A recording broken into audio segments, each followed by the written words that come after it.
अब एक बड़े निर्णय का समय आ गया है। मुझे कोई चिंता है तो केवल एक, जिन दंगाइयों और पेशेवर अपराधियों पर प्रदेश में अंकुश लगा है वे सब अब फिर से मचल रहे हैं।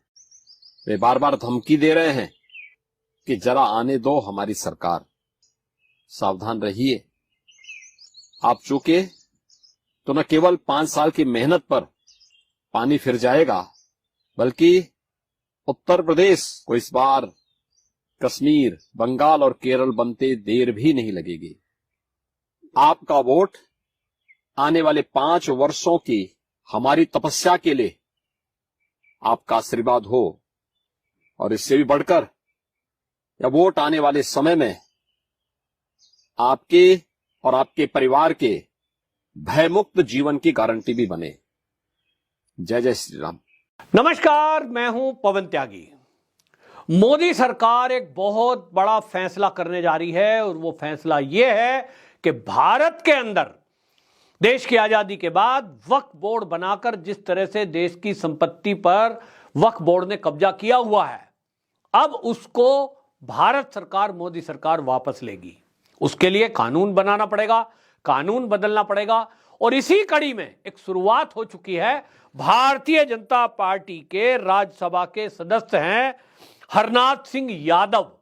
उन्होंने बाकायदा राज्यसभा में एक बिल पेश कर दिया है और उसको प्रस्तुत करने के लिए जब मांगा तो बताऊं विपक्ष ने हल्ला कर दिया।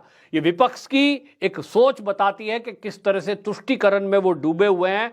उनको हिंदुओं से कोई मतलब नहीं है, केवल मुस्लिम तुष्टीकरण करते हैं। लेकिन फिर वहां जो राज्यसभा के स्पीकर हैं हमारे धनखड़ साहब, उन्होंने उस पर मत विभाजन करा दिया कि देखिए स्वीकार होता है नहीं होता। वहां एक नियम है कि जो उपस्थित सदस्य हैं अगर उसमें आधे से अधिक वो ये कहेंगे कि भाई हाँ ये प्रस्तुत होना चाहिए तो फिर उसको मान्यता मिलती है। और ये हुआ, मत विभाजन हुआ, 53 मत उसके पक्ष में पड़े और उसके बाद वो बिल पेश हुआ। उस पर उन्होंने बात रखी हरनाथ सिंह यादव ने, और उन्होंने कहा कि देखिए वक्फ बोर्ड बनाया गया था तो वक्फ बोर्ड बना करके जो ये देश का हमारे बंटवारा हुआ था 1947 में, धर्म के आधार पर 2 हिस्से इस देश के कर दिए गए।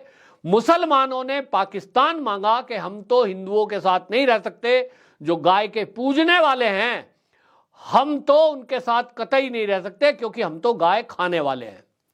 गाय खाने वालों के साथ गाय पूजने वाले नहीं रह सकते, हमें तो अलग जगह दे दो। और इसलिए एक बड़ा भूभाग इस भारत का पाकिस्तान के नाम पर मुसलमानों ने अलग ले लिया। इंटरचेंज होना शुरू हुआ कि भाई जो हिंदू रह रहे हैं पाकिस्तान में वो हिंदुस्तान में चले जाओ, और जो हिंदुस्तान में रह रहे हैं मुसलमान वो पाकिस्तान चले जाओ। लेकिन बड़ी चालाकी और होशियारी से बहुत सारे मुसलमान भारत में ही रह गए, ये कहते हुए साहब हम तो नहीं जा रहे हैं, हम तो रह लेंगे हिंदुओं के साथ। उन्होंने उस समय कहा हिंदू दयालु है, हिंदू ने कहा ठीक है भाई, जब आप रहने को तैयार हो गाय पूजने वालों के साथ और आप वचन दे रहे हो कि हम भी गाय पूजने वालों के साथ गाय पूजेंगे या हम गाय काट कर नहीं खाएंगे, ठीक है रह लो।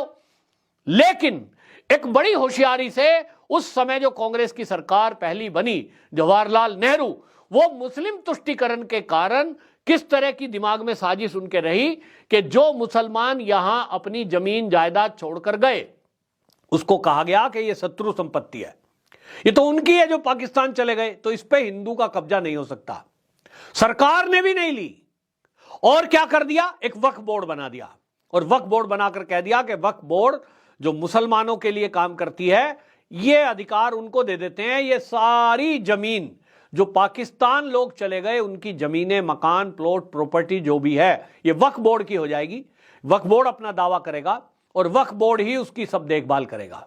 उसके बाद हुआ ये कि सरकारी संपत्तियों पर कब्जा शुरू हो गया। जो खाली जगह पड़ी है उस पर भी वक्फ बोर्ड ने दावा कर दिया और कानून ऐसे बना दिए गए कांग्रेस के द्वारा कि वक्फ बोर्ड ही में दावा हो सकता है उस जमीन पर। वक्फ बोर्ड मान लीजिए किसी पर दावा कर दे ये खेत मेरा, तो जो खेत एक्चुअल जिसका है उसको पूरे प्रूफ लाने पड़ेंगे और सिद्ध करना पड़ेगा कि आप ही इसके मालिक हैं।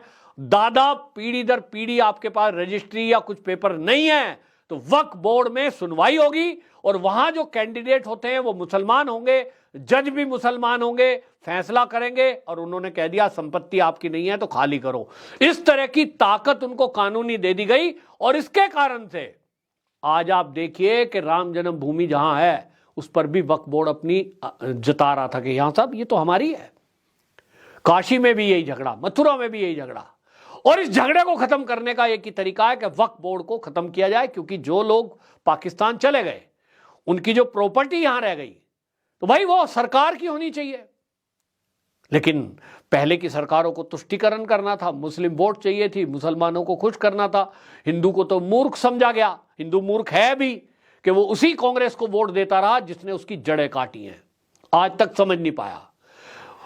समझिए कि एक मुस्लिम से विवाह करती है इंदिरा गांधी, फिरोज खान उसका नाम है, तो जब उसकी औलादे पैदा हुई तो वो पंडित कैसे हो गई? कितनी बड़ी साजिश है।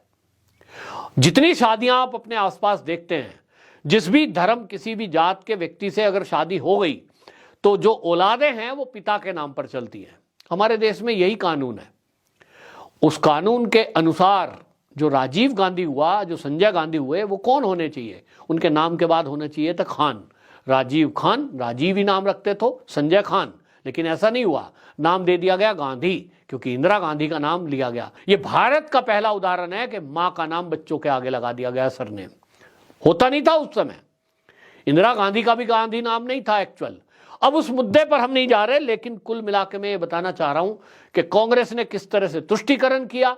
और आज की डेट में आपको बताऊंगा तो आप चौंक जाएंगे। वक्फ बोर्ड के पास रेलवे और सेना के बाद सबसे ज्यादा संपत्ति अगर किसी के पास देश के अंदर है तो वो वक्फ बोर्ड के पास है। 8,54,509 संपत्तियां वक्फ बोर्ड के पास है। देश की आजादी के बाद से अब तक अवैध कब्जा और ये सब चीजें चलती रही है। 8 लाख एकड़ से भी ज्यादा भूमि वक्फ बोर्ड के पास है, जो ये सरकार के पास होनी चाहिए थी। और हालत यह है कि कई एयरपोर्ट पे वक्फ बोर्ड का दावा है, कई मंदिरों पर वक्फ बोर्ड का दावा है कि साहब ये मंदिर तो वक्फ बोर्ड की जमीन में है। कहीं भी दावा कर सकते हैं, दिखाओ आप कागज। अब मंदिर बना हुआ है 500 साल पुराना, कागज तो है नहीं, तो कहेंगे हटो फिर, ये तो हमारा है, तोड़ो मंदिर। और कोर्ट भी कहता है कि हाँ, जो ये दावा कर रहे हैं वही सही है। सुप्रीम कोर्ट तक कहीं सुनवाई नहीं है, सुप्रीम कोर्ट में चैलेंज नहीं कर सकते आप उनको। ऐसा कानून बना दिया। तो उस कानून को बदलने की मांग चल रही थी, लेकिन अब मोदी सरकार इसको करने जा रही है। इसकी शुरुआत की जा चुकी है, राज्यसभा में प्रस्तुत हो चुका है। अब इसके बाद ये इस पर डिबेट होगी, फिर ये लोकसभा में जाएगा। हालांकि प्रोसेस लंबा है कि फिर इसके लिए कानून भी बनाया जाएगा। और जैसा आप जानते हैं कि जो समाज, जो वर्ग यहां 3 देश के लोगों को भारत की नागरिकता देने के विरोध में सड़कों पर उतर जाता है, CAA के विरोध के नाम पर, एक राम मंदिर जो हम सबकी आस्था का केंद्र है उसको नहीं देता है, और बाबर को अपना हितैषी बताकर, अपना पूर्वज बताकर यह कहता है कि बाबरी मस्जिद ही हमें चाहिए, जो कृष्ण जन्मभूमि का एक छोटा सा हिस्सा नहीं छोड़ रहा है, जो श्रृंगार गौरी मंदिर में अपना मस्जिद का दावा कर रहे हैं, वो कैसे 8 लाख एकड़ जमीन छोड़ सकते हैं? क्वेश्चन मार्क है भाई। नहीं होगा, इतना आसान नहीं है। ये सड़कों पे आएंगे, ये हंगामा करेंगे, ये दंगा फसाद करेंगे, लेकिन इतना तो तय है कि जब ये कानून आएगा, कानून बनेगा, आज नहीं तो कल, योगी जैसा शासक जब पूरे राज्यों में होंगे तो निश्चित जानिए कि ये जरूर हो जाएगा। तो एक शुरुआत मोदी सरकार ने की है, इसकी सराहना की जानी चाहिए। लेकिन खलबली मची है पूरे विपक्ष में, और विपक्ष जैसे कि पहले से आदत है, उसको तो हिंदुओं की चिंता है नहीं। वो कहते हैं हिंदू तो मूर्ख है, ये तो जाति के नाम पे बटा है। मैं कुर्मी, मैं तेली, मैं नाई, मैं ब्राह्मण, मैं खड़ा हो जाऊंगा, कैंडिडेट देंगे, मैं तेरी जात का, तू मेरी जात का। जैसे लालू जी कहते हैं ना, MY फैक्टर, भाई जितना यादव है हमको वोट दो, क्योंकि मैं भी यादव हूं। और मुसलमान काहे दे? मुसलमान इसलिए दे कि बीजेपी आएगी तो तुमको खा जाएगी, मैं ही तुमको बचाऊंगा, मैं ही तुम्हारी तुष्टीकरण करूंगा। तो MY फैक्टर से वो सरकार बना ले जाते हैं, वो सांसद जिता ले जाते हैं। और इसी तरह जाति के आधार पर बटे हुआ हिंदू उन्हीं लोगों को सत्ता सौंप रहा था 65 साल से, जो उसकी जड़ों में मट्ठा डाल रहे थे, जो 2047 तक इस देश को इस्लामिक राष्ट्र बनाने का सपना देख रहे थे, उन्हीं के साथ खड़े थे। जो ये कहते हैं कि हमारा निर्माण तो हमारी पार्टी का सनातन की समाप्ति के लिए किया हमने, जो ये कहते हैं हिंदुत्व खतरनाक है, जो राहुल गांधी कहता है कि आरएसएस को खत्म करना ही हमारा लक्ष्य है, उसी को हम हिंदू वोट दे रहे हैं कि हां आरएसएस को खत्म करो, बजरंग दल को खत्म करो, गाय को खाने वालों को पुष्ट करो, गाय पूजने वालों को जेल में ठूस दो, सनातन धर्म को खत्म कर दो, हिंदुओं को खत्म कर दो, लो हम तुम्हें वोट देते हैं क्योंकि हम जातियों में बटे हुए हैं। हम मूर्ख हिंदू उसी कांग्रेस को 65 साल सत्ता सौंपते रहे। वक्फ बोर्ड की जमीन बनाकर जिसने भारत की बड़ा भूभाग, सोचिए 8 लाख एकड़, थोड़ी जमीन होती है क्या, उसने मुसलमानों को सौंप दी। हिंदुओं को एक मंदिर नहीं बनाने दिया, जो अयोध्या में प्रभु राम का मंदिर है, कृष्ण जन्मभूमि में मंदिर है। सोचिए कितनी जमीन लगती है उसमें, 10 एकड़, 20 एकड़, 50 एकड़, 100 एकड़। हिंदू को 100 एकड़ नहीं दी इस कांग्रेस ने, मुसलमानों को 8 लाख एकड़ जमीन सौंप दी। यह है कांग्रेस का चरित्र।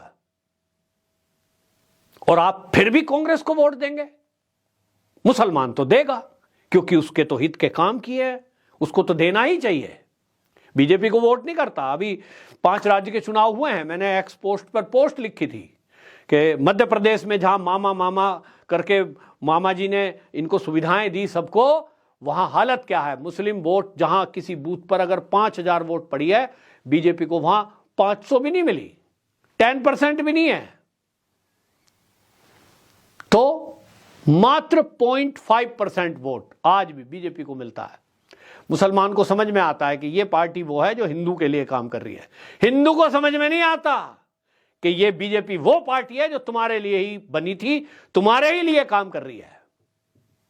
और इसीलिए हिंदू पिटता है और मरता है और पलायन करता है। लेकिन अब भारतीय जनता पार्टी ने जो शुरुआत की है वक्फ बोर्ड एक्ट को ला करके, इसमें वक्फ बोर्ड ये कहा है वक्फ बोर्ड निरसन विधेयक 2022। अब ये वक्फ बोर्ड जो इसमें निरस्त किया जाएगा, इसका विधेयक आया, अब देखेंगे आगे क्या चलेगा। लेकिन बहरहाल शुरुआत तो एक मोदी सरकार ने कर ही दी है। आपकी क्या राय है इस बारे में, जरूर अपना कमेंट बॉक्स में रखें। वंदे मातरम।